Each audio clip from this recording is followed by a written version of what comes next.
Les fédérations io tsy magnano politiky fa ampanonga firazanana ny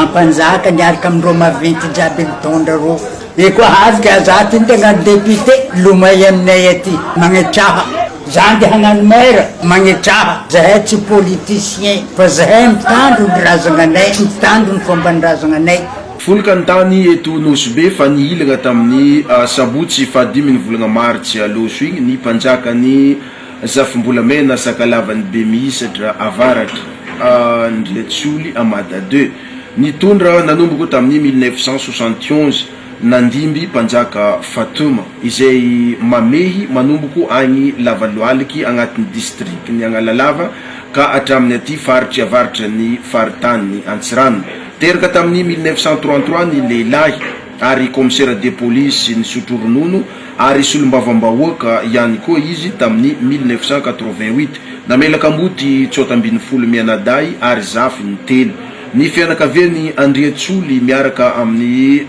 Sakalavan'ny Bemisatra no mifidy izay handimby azy natao ny aligny kamisy kiaka zoma fa 12 ny volagna martsy ny anitriagna ny fanompoagna ny afolantany mpanjaka ny Sakalava Bemisatra Amada Andriatsoly Amada 2 natao tao mahabo manongarivo tamin'ny 11h aligny no namaky lagnitra tamin'ny 4h marandraigny kosa vita ny fanompoagna. Tamin'ny 6h marandraigny niala tany mahabo ny mpanompo jiaby nandeha vity 7 km.